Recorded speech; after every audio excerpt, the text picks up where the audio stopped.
بسم الله الرحمن الرحیم. بینندگان گرامی قدر، در حدیث معلم بشریت چنین می‌فرمایند: الکیس من دان نفسه و عمل لما بعد الموت والعاجز من اتبع نفسه هواها و تمنى علی الله. این حدیث گوهربار را امام ترمذی روایت می‌کند و حدیث حسن است. معلم بشریت انسانها را به دو صنف جدا می‌کند. یک صنف نجات یافتگان است و صنف دیگر باشد صنف زیان دیدگان.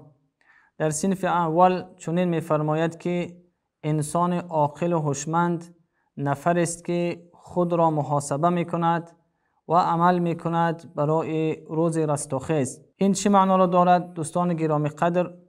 و می‌توان که این بیت شعری را گفت که هر روز ز خود بپرس اگر تو مردی که امروز چه خدمتی به مردم کردی. پیامبر رحمت هم برای نفر عاقل، نفر هوشمند چنین توصیف میکند، چنین تعلیم را میدهد که انسان هوشمند باید هر روز از خود، هر وقتی که فرصت پیدا میکند، از خود بپرسد که چه خدمتی برای دین و چه خدمتی برای قیامت خود انجام داده است و چه توشه را برای خود کسب کرده و در حیات خود باید بنگرد که چه مقدار عملهای نیک دارد و چه مقدار عملهای بد. اگر کدام عمل بدی در آن دیده می شود، چه از قضا کردن نماز و چه از روزه را نگرفتن و یا هر معصیتی را که در دین آمده، اگر در خود داشته باشد، هوشمند نفر است که کوشش می کند که این معصیت را،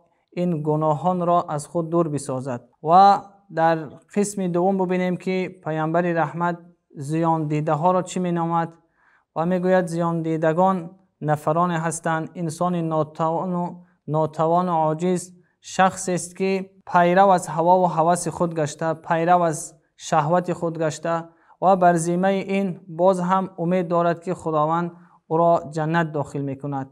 ببینید که پیامبر رحمت این صنف دوم را صنف زیان دیده گفتند، انسان عاجز و ناتوان گفتند که نفر در دست خود توشه ندارد، عملی نیکی نکرده، بلکه نسبت نمازهای خود بی‌پروا است، بلکه نسبت امرهای دینی خود بی‌پروا است، اما باز امید دارد که خداوند او را به جنت ببرد. یعنی انسان عاقل چنین فکری را نمی کند که در دست خود توشه نداشته باشد و باز هم امید از آن داشته باشد که جنت داخل می شود.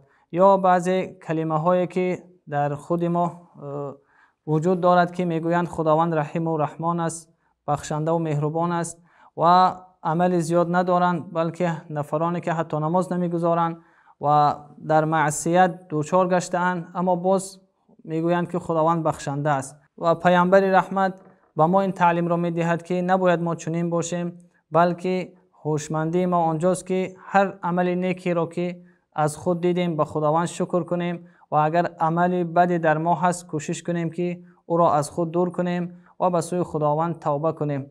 از الله منان تمنای آن را دارم که ما را از جمله صنف اول بگرداند و از جمله صنف دوم خداوند ما را نجات بدهد. خداوند یار و مددگار.